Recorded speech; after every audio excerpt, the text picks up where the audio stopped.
como mencioné, en la pasada predicación tuvimos en el mes de noviembre y fue un sermón a título de introducción. Los hermanos que estuvisteis, posiblemente a lo mejor os acordéis de lo que estuvimos considerando, y para los que no estuvieron, pues por diferentes causas, pues haremos un pequeño, un breve repaso de la primera predicación que tuvimos. Y vimos la primera predicación como un sermón, como una predicación introductoria a este libro. Y estuvimos viendo a Nehemías, este gran hombre de Dios, o un hombre usado por un Dios grande, más bien. Vimos que Nehemías y su circunstancia. Esto fue lo que estuvimos viendo el mes pasado. Estuvimos considerando la pauta general de este hombre, y la vimos en el capítulo 1, y la vimos en el primer versículo, lo vimos también en el último versículo de este mismo capítulo, y a lo largo, a vista de pájaro, vimos un poquito, algunas pinceladas, en la cual vimos el carácter, las características de este hombre, en el cual pues, fue usado grandemente por el Señor. Y en ello lo hicimos con el siguiente bosquejo. Estuvimos y hablamos de Nehemías, su circunstancia, y vimos 3 puntos como textos, como sermón introductorio para este libro. Y vimos, primeramente, que Nehemías era un hombre de comunión con Dios. Lo primero que vimos, el punto número 1, un hombre con comunión con el Señor. El punto número 2 que estuvimos considerando, que era el cuerpo, digamos, de la predicación introductoria, fue que Nehemías vivió en su circunstancia estando en comunión con el Señor. Y por último, como tercer punto de esta predicación, vimos que Nehemías mantuvo su identidad y su integridad en medio de su circunstancia. Y hacíamos una conclusión general de todo el libro como predicación introductoria. Dijimos que Nehemías, en medio de su circunstancia, en ningún momento de su vida se comprometió su fe. En ningún momento de su vida se dejó arrastrar por todo lo que le rodeaba, allí en Persia, en Susa, capital del reino, ¿verdad? Y que en ninguna manera se dejó influenciar. Y como conclusión, vimos que Nehemías tenía en su corazón que era un extranjero y un peregrino en tierra extranjera, valga la redundancia.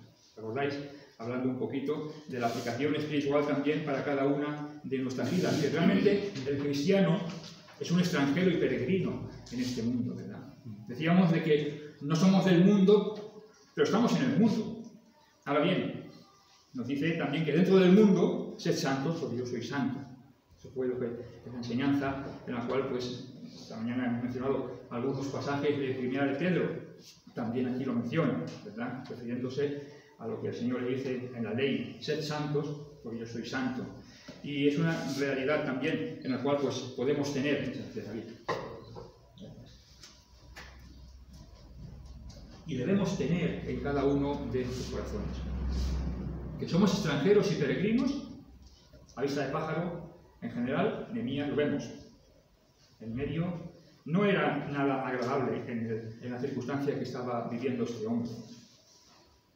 Persia, Susa, era un pueblo sanguinario, un pueblo cruel, un pueblo guerrero.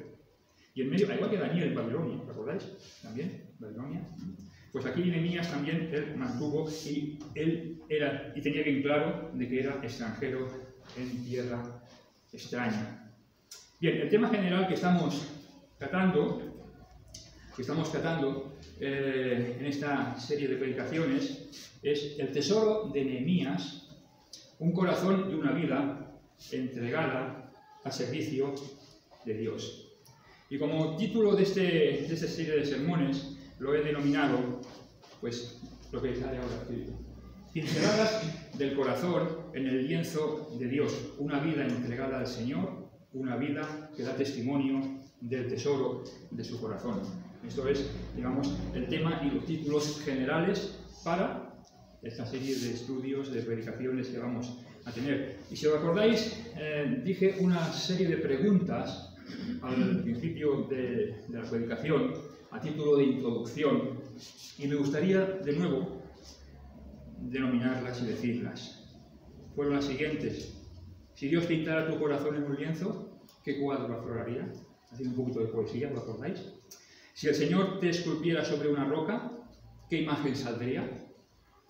Y la tercera, que mencionamos, que dije, si Dios escribiera un libro sobre tu vida, ¿qué historia se relataría? Entonces, esta pregunta la plasmé finalmente delante de mi propio corazón como ilustración para escudriñarlas y meditarlas a lo largo de todo este viaje que vamos a hacer, estamos ya haciendo a través del libro de Nehemías. Para esta mañana y para la predicación de hoy vamos a ver el segundo punto o la segunda característica en este mismo capítulo número 1, en el cual pues vemos esta tremenda historia, ¿verdad?, de la antigüedad, que vemos esta tremenda historia en la cual es efectivamente actual para cada una de nuestras vidas. Nos trae mucha enseñanza, ¿verdad? Y hemos escuchado por activa y por pasiva a lo largo de nuestra vida cristiana multitud de predicaciones en este libro, en este contexto, en este periodo histórico del pueblo de Israel, del pueblo de Judá, ¿no? Y vamos a considerar, vamos a ver en esta mañana el peso y la prioridad del corazón de Nehemías. Vimos el primero, ¿vale? Sermón. Nehemías y su circunstancia. Hoy vamos a considerar también en este capítulo primero el peso y la prioridad del corazón de Nehemías. Por cierto, es un buen tema también, una buena pregunta, un buen argumento para ponerlo delante de nuestras vidas en este año que empieza, ¿no? Se va mencionando también a lo largo de estas fechas, ¿verdad?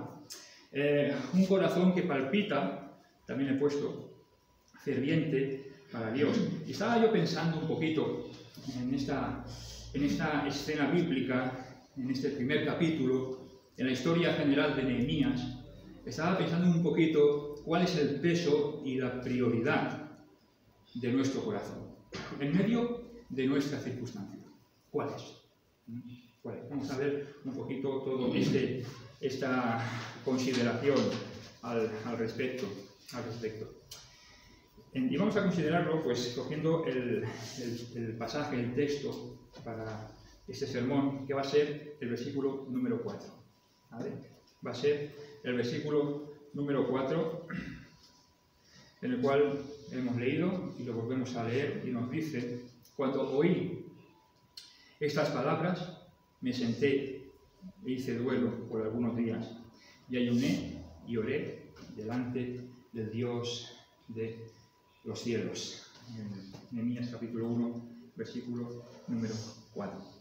Bien, ¿os acordáis? Vimos un poquito el contexto, entonces muy resumidamente lo recordamos un poquito en cuanto, para que nos situemos en dónde ocurrió lo que está aconteciendo en esta historia. 444 años antes del Señor Jesucristo, aproximadamente, es cuando se narra, se escribe y ocurre esa historia de Nehemías. Venimos en su contexto de los 70 años de cautiverio.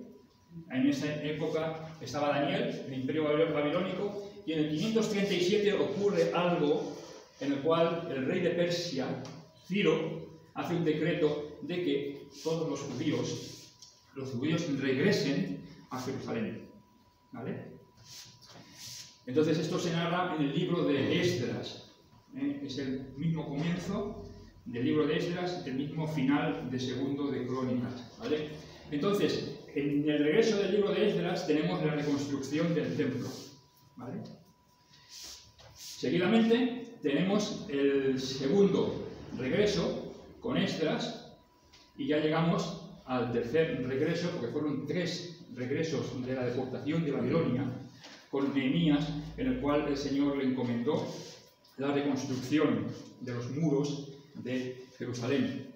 Vemos aquí que todo fue en el periodo persa, y aquí tenemos los tres profetas post-exílicos, ¿verdad? Ageo, Zacarías y Malaquías. En medio de ello vemos la historia de Esther, con el rey Asuero, ¿verdad? Narrada ahí también, en este periodo del imperio persa. Llegan al final de Malaquías, y aquí empieza el fin del canon del Antiguo Testamento, y aquí empezaría los 400 años de silencio, hasta que de repente las cortinas del cielo se vuelven a abrir y tenemos al ángel anunciando a Zacarías el nacimiento de Juan el Bautista y el precursor del Señor, ¿verdad? Un poquito de contexto, y aquí nos situamos a Nehemías en este contexto histórico, ¿vale? Bien, habiéndonos situado el contexto, vamos al libro de Nehemías y vamos a tener este versículo con 3 puntos diferenciados en 3 maravillosas realidades, en los cuales el bosquejo es el siguiente. Primero, el primer punto va a ser, vamos a ver una parada en la vida. Dije algo hace 2 semanas referente a esto. El segundo punto, también vemos una consideración correcta y concreta y profunda. Y como tercer punto de esta predicación, vamos a considerar una acción imprescindible. Una parada, una consideración, una acción. 3 palabras que podríamos resumir. Si te quieres quedar con algo del sermón de la predicación de hoy, para recordarlo, quédate con estas 3 palabras. Parada, consideración, acción. Parada, consideración y acción. Bien, vamos al punto número 1. Al punto número 1, y vamos a estar considerando, pues, una parada en la vida. Una parada en la vida en la cual vemos el texto que nos dice: cuando oí estas palabras, me senté. Cuando oí estas palabras, me senté. Y estaba pensando un poquito, ¿no? Analizando y considerando esta frase inicial de este texto. Cuando oí estas palabras, me senté. Y qué bueno es escuchar, ¿verdad, hermanos? Qué bueno es escuchar y hacer altos en la vida, hacer paradas en la vida. Ya no solo al principio del año, que también, que es lo que se suele hacer y predicar, sino a lo largo de toda nuestra vida cristiana. A lo largo de toda nuestra vida cristiana, hacer altos. El salmista lo dice de una manera muy preciosa en el Salmo 46, versículo número 10. Lo tengo apuntado, dice: estad quietos y conoced que yo soy Dios. Qué manera tan preciosa de hacer un alto y estar reposado a ver qué es lo que Dios tiene para mi vida, ¿verdad? Aquí el salmista nos dice: estad quietos y conoced que yo soy Dios. Y qué bueno es escuchar la palabra de Dios para considerarla y hacer un alto y meditarla en ella, ¿verdad? Qué bueno es hacer un alto, y he puesto buscar a Dios para, hacer un alto, buscar a Dios, escucharle, guardar su palabra y obedecerle. Qué cadena de oro tan preciosa, ¿verdad?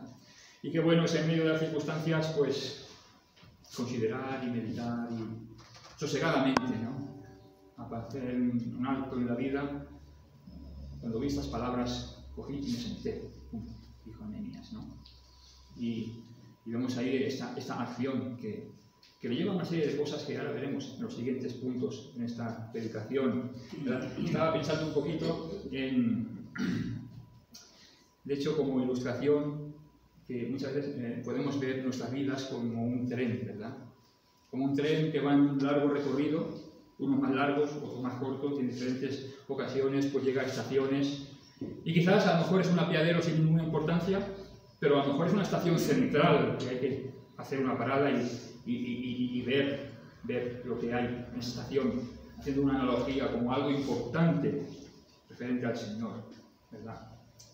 Estaba pensando un poco y me vino a la mente el libro del Peregrino, ¿recordáis? El libro del Peregrino, en el cual, pues, Cristiano, después de haber pasado por la portezuela, haberse convertido al Señor, pues el evangelista le dice: ves por ese camino, pero ves aquella casa que está allí, párate en ella. Párate un momentito en esa casa. Cristiano dice: bueno, y mi buen evangelista, ¿qué es esa casa? ¿Qué es lo que hay? Es la casa de intérprete. Y en esa casa vas a escuchar cosas maravillosas del rey de la gran ciudad celestial y cosas muy provechosas para tu peregrinación. Y llega Peregrino a esa casa, ¿y qué hizo? ¿Pasó de largo? ¿No le hizo caso? No. Llegó, se sentó. Entró en la casa del intérprete y allí pues empezó intérprete a decirle cosas maravillosas referente a la persona de Dios, a la persona de las huestes celestiales, a diferentes bendiciones, advertencias, enseñanzas de las Escrituras. Y qué bueno le fue a Peregrino, ¿verdad? Luego fue y entró en la armería y le vistieron con la armadura de Dios. No. Párate, Peregrino. Un momentito, entra en la casa del intérprete y escucha la palabra de Dios. Haciendo una analogía, Nehemías cogió, cuando escuchó esas palabras de su amada Jerusalén, cogió y se sentó. Hizo una parada, un alto. Vamos a ver, vamos a pensar qué es lo que está pasando, ¿verdad? Vamos a hacer una parada, vamos a pensar lo que está pasando en nuestra vida cristiana. En casa del intérprete. Es que no queremos estar en otro sitio, ¿verdad? Estar expuestos solamente a la palabra de Dios. Aunque sí luego Peregrino salió de casa del intérprete y continuó su camino, ¿no? Pero con el rollo que tenía, que le dio Evangelista, que era la palabra de Dios, para que fuera deleitándose en su camino, ¿verdad? Pero en esa ocasión había algo sublime que tuvo que parar para escuchar unas verdades maravillosas que el Señor tenía preparado para Peregrino y de igual manera para cada uno de nosotros. Algo maravilloso. Considerando lo que estamos meditando, vuelvo a hacer la pregunta, ¿no? ¿Cuál es la prioridad de mi vida? ¿Paso de largo? De las veces que el Señor quiere dar un toque y, hey, Javier, entra un momentito, párate un momentito, quiero decirte una cosita. No, Señor, no tengo tiempo, tengo cosas que hacer, cosas dentro del mundo. Nos paramos, nos sentamos. Nos sentamos. Y considerando lo que estamos meditando, pues traemos a nuestra memoria pues, lo que pasó con Nehemías, ¿no? El texto nos dice, cuando oí estas palabras me senté. Y un pequeño inciso que me gustaría matizar en esta línea de pensamiento, en el cual es importante ver la circunstancia que estaba viviendo Nehemías, ¿no? Porque muchas veces tenemos que traer a nuestra memoria las mayores veces posibles en qué situación están viviendo los hermanos de la iglesia perseguida, ¿verdad? Una situación hostil al Evangelio, que requiere estar firmes en el Señor, siempre, en cualquier circunstancia, pero no es a más. Ver a los hermanos perseguidos cómo mantienen su fe, su testimonio y su entereza delante de las circunstancias adversas. Nehemías estaba en tierra extranjera, como mencionaba, tierra alejada de Israel, deportado por causa de la deportación venida de Babilonia. Vemos que estaba, en vez de su amada Jerusalén, estaba en Susa, capital de Persia. Un lugar lleno de ¿qué? Idolatría. Un lugar lleno de corrupción, un lugar lleno de depravación. No, claro, sirviendo al rey de Persia, que era copero del rey. Final del capítulo 1, servía como copero del rey. Y de buen seguro, pues tenía una influencia tremenda del paganismo, ¿verdad? Y en medio de toda esta circunstancia, recordemos, Nehemías sabía quién era, qué era siervo del Dios Altísimo, he puesto aquí esta relación, sabía de dónde procedía, era judío, israelita, era hebreo, el pueblo escogido por Dios, sabía y tenía bien claro, hermanos, cómo tenía que vivir. Cómo tenía que vivir. Lo podemos ver a vista de pájaro en todo el libro de Nehemías. O sea, y en todo ello sabía lo que tenía que hacer. Ser fiel y firmes al Señor. A veces pues eso, el tema de la voluntad de Dios en nuestra vida. La voluntad de Dios en nuestra vida es ser fiel a las Sagradas Escrituras. Esa es la columna fundamental de ser y conocer la voluntad de Dios. Y en base a eso, pues el Señor muestra que voy a usar en esto, en aquello, en esto, con los dones que Él reparte dentro de la iglesia, ¿verdad? Y aquí Nehemías, pues siendo fiel y firme en el Señor, pues el Señor cogió y lo usó grandemente. Y se lo llevó a Jerusalén. Y allí hizo una obra maravillosa que todos conocemos. Y ahora veremos un poquito más adelante de la reconstrucción de los muros de Jerusalén. Si nos olvidamos de las circunstancias, de sus circunstancias, vemos cómo le llega un mensaje, ¿verdad? Que lo que hemos mencionado, en el cual pues está en su contexto, el versículo número 4. Y ese mensaje, ¿qué era?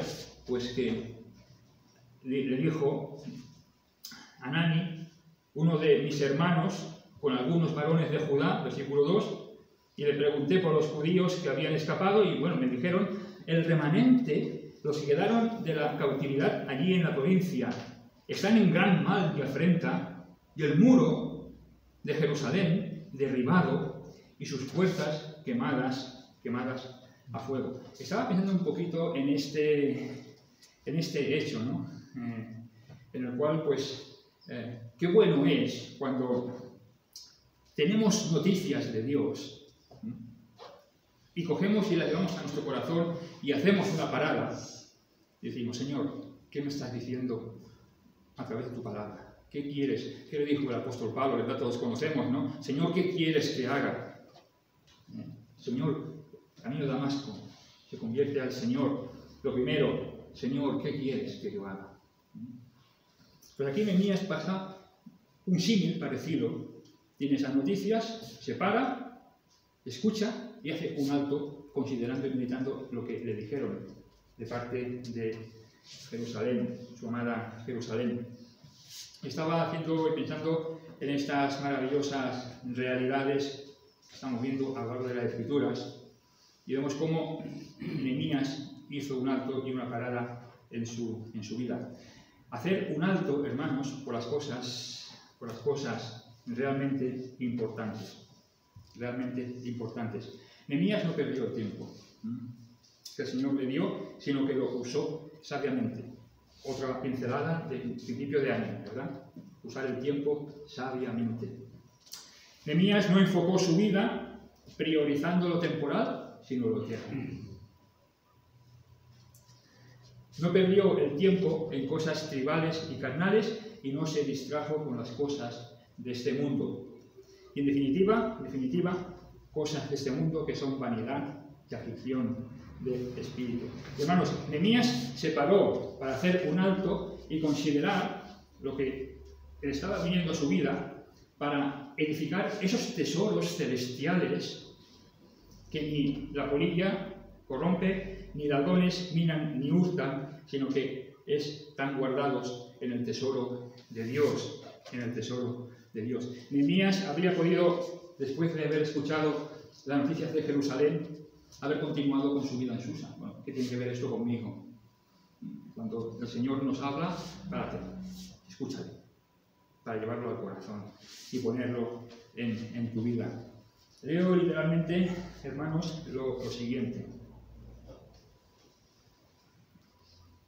Durante el transcurso del tiempo vienen multitud de eventos y circunstancias a lo largo de nuestra vida. Eso es obvio, ¿no?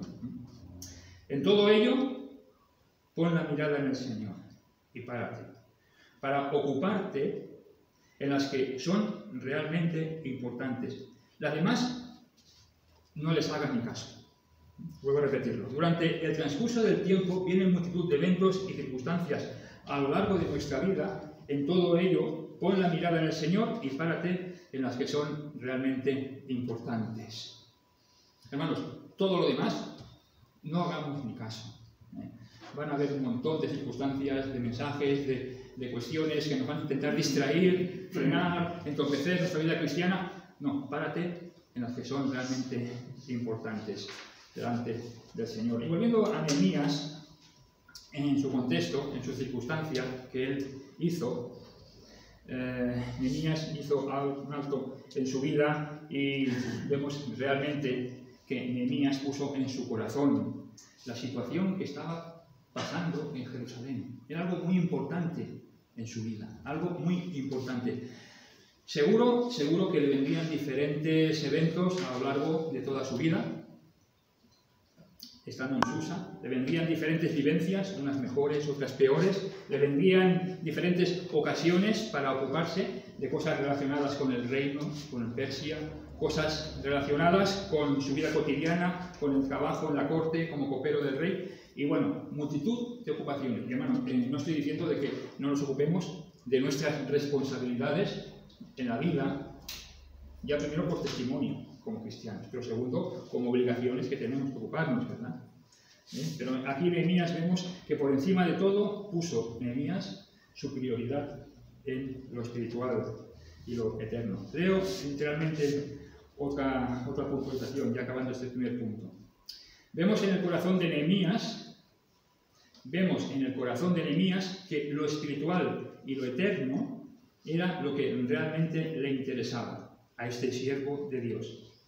Me hago esta pregunta para mí. ¿Me interesa por encima de todo lo que es espiritual y lo que es eterno?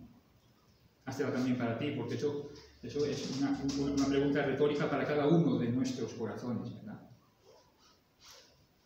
Por otro lado, lo mundano y lo temporal, no vemos ninguna referencia en todo el libro de Nehemías que le mostrase el más mínimo interés en este hombre, hablando de Nehemías. ¿Es este mi sentir? ¿Es ese tu sentir delante de las circunstancias?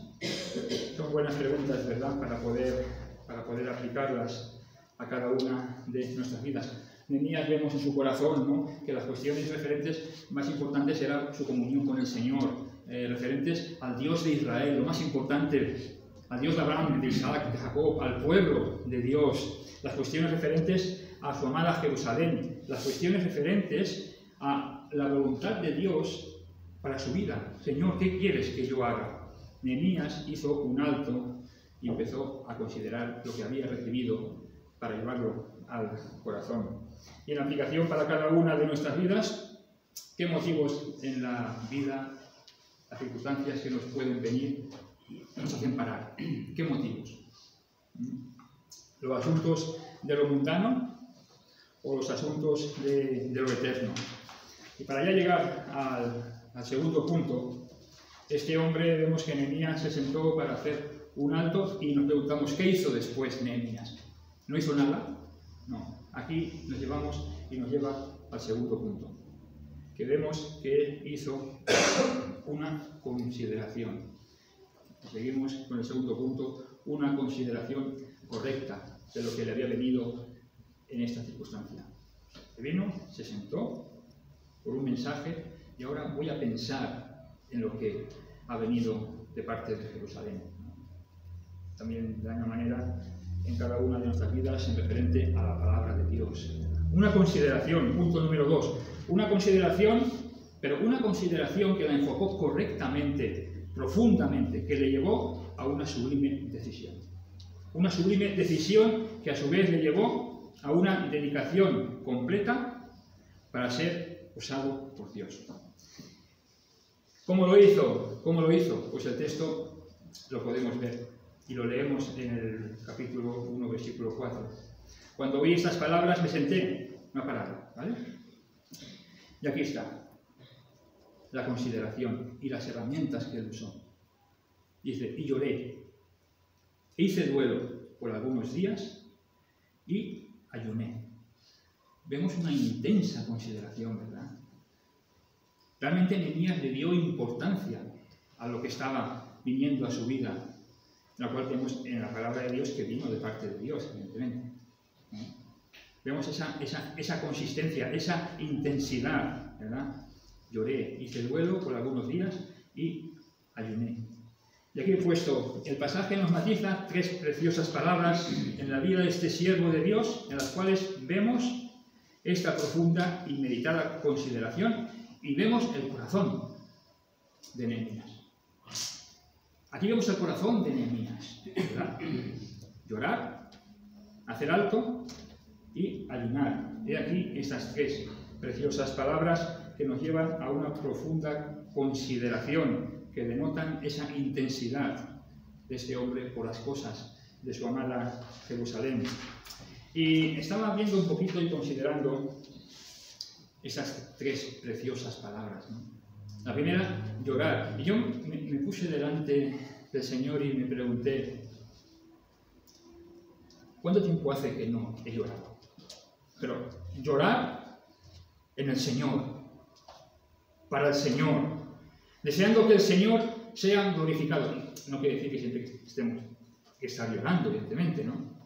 Pero aquí denota este pasaje el corazón intenso de Nehemías por el mensaje que recibió de Jerusalén, y hizo que se parara, se sentara y comenzó a pensar, y eso le llevó a un lloro.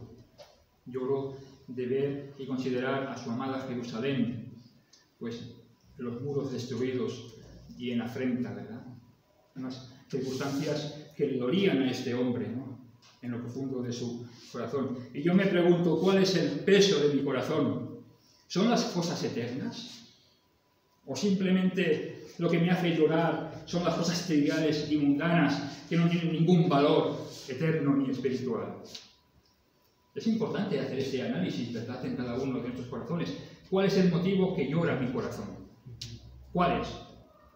¿Cuál es? Y qué bueno es, he puesto una relación, permitidme que lo lea. Qué bueno es llorar por lo eterno. Qué bueno es llorar por causa del Evangelio. Qué bueno es llorar por la adoración y alabanza. Llorar arrepentido por cada uno de nuestros pecados, cuando hay pecado en nuestra vida. Ir al Señor llorando arrepentido para esa restitución. Ni que decir tiene, primeramente, para salvación, si no eres creyente, que creo que pues, la mayoría lo somos, ¿verdad? Qué bueno es llorar en oración. Hermanos, llorar por la Iglesia. Pero no solo por la Iglesia, sino por tu Iglesia local. ¿Tienes peso real, profundo, en lo más intenso de tu corazón por tu Iglesia local? ¿Derramas lágrimas de amor, como dice el himno, por aquellos que están alrededor tuyo en tu iglesia local? ¿Amas el ministerio local aquí en Oro? ¿Deseas involucrarte en la iglesia? Llorar por tu iglesia local, llorar por tu amado hermano. Dios nos libre de que veamos un hermano X, aquí o allá, o en otro lugar, donde sea, y nos produzca repulsa. Dios nos libre. Sino que cuando veamos a los hermanos, nuestro corazón llore de amor por ese hermano. Eso es lo que es llorar bíblicamente en la voluntad de Dios. Que a lo mejor no tiene que ser lágrimas visuales, pero ese sentir hacia el hermano. Dios nos libre de ver a un hermano y con la mirada sencillamente repudiarlo. Dios nos libre. Llorar por el deseo de la predicación del Evangelio. Eres salvo porque alguien vino, en la providencia, misericordia y gracia de Dios, porque alguien vino a predicarte el Evangelio.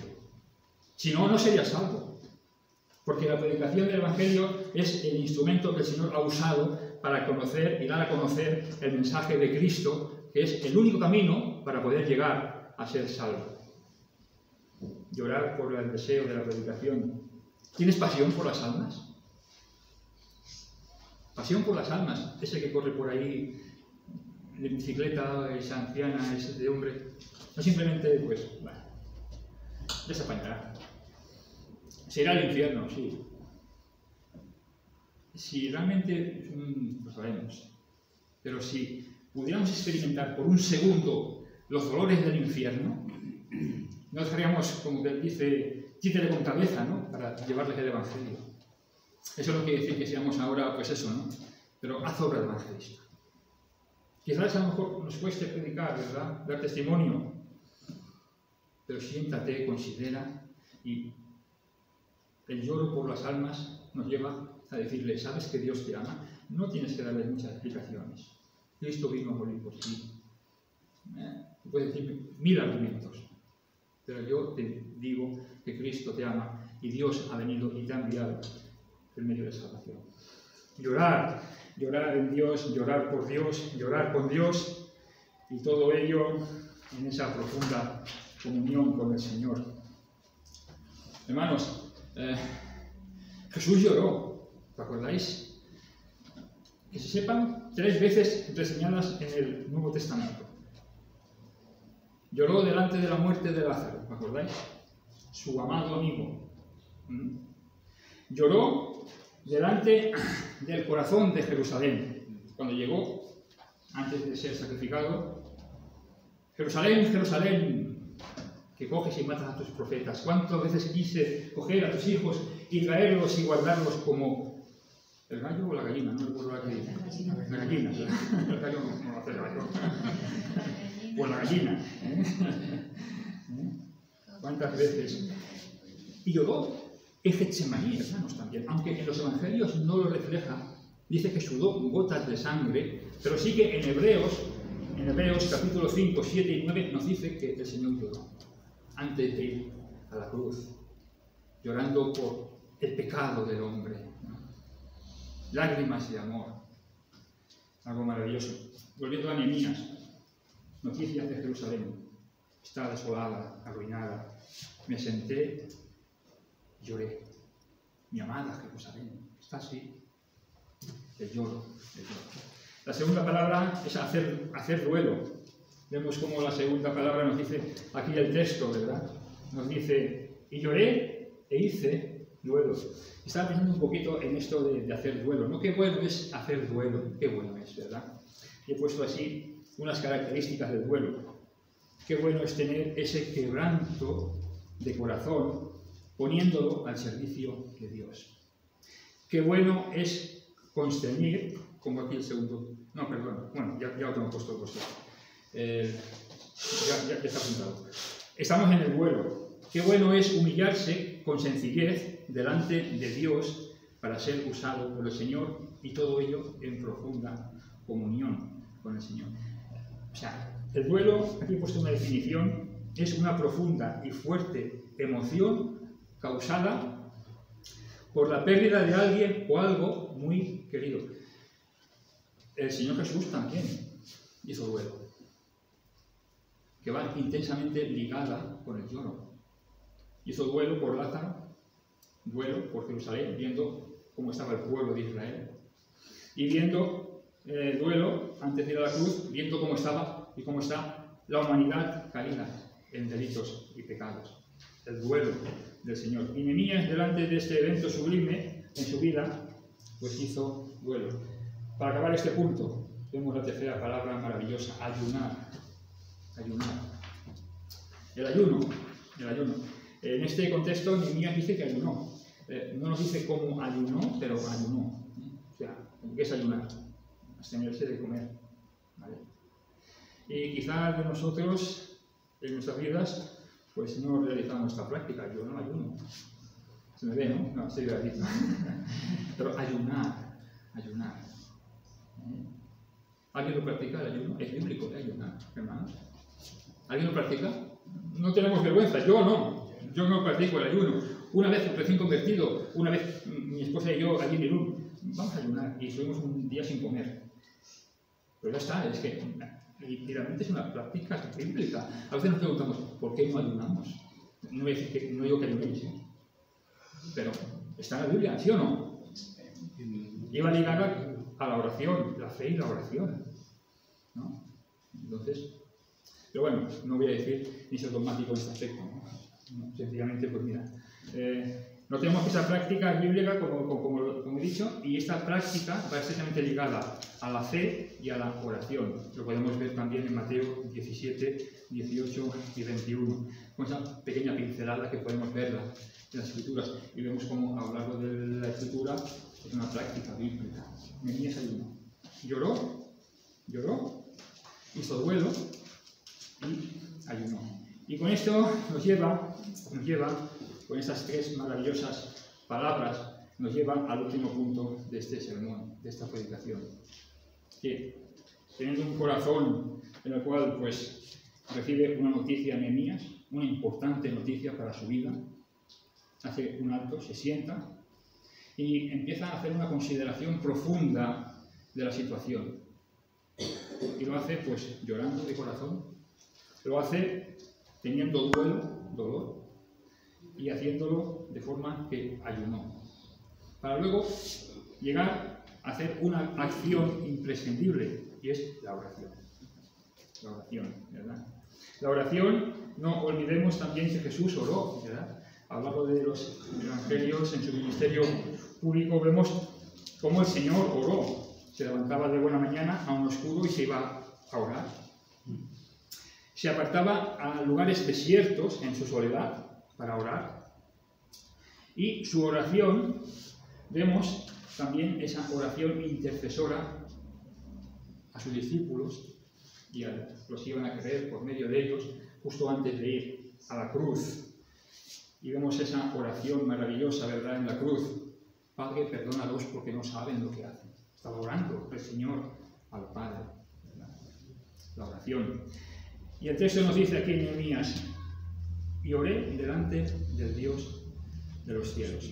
Hermanos, en esta línea de pensamiento que estamos considerando, es un elemento, un ingrediente imprescindible que no puede faltar. Podemos hacer altos y paradas en la vida y hacer toda la connotación religiosa que podamos inventarnos en liturgia, pero si no hay oración, si no ponemos delante del Señor lo que estamos haciendo, de nada sirve. Podemos llorar, inundar nuestro cuarto de lágrimas, pero si no llevamos nuestras lágrimas al Señor, ¿a quién las llevamos? ¿A la religión? ¿A nuestro propio autosentir para sentirnos bien? ¿A nuestra filosofía de vida religiosa? No sirve de nada. Si hacemos y tenemos duelo y ayuno y no lo hacemos derramando al Señor nuestras almas en oración, ¿de qué sirve? Si no hacemos para llevarlo a los pies de la cruz. El Señor nos invita, ¿no? Acerquémonos confiadamente al trono de la gracia para alcanzar misericordia y hallar gracia para el oportuno socorro. El ingrediente imprescindible, una acción imprescindible, la oración.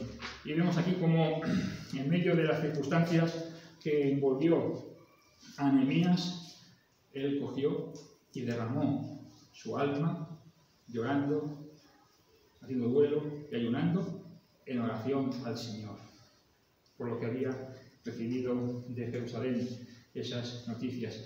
Y Nehemías cogió todo ello, como digo, y lo puso a los pies del Señor. Notemos cómo lo hizo. Nos dice el texto primero, acción, orar, perdón.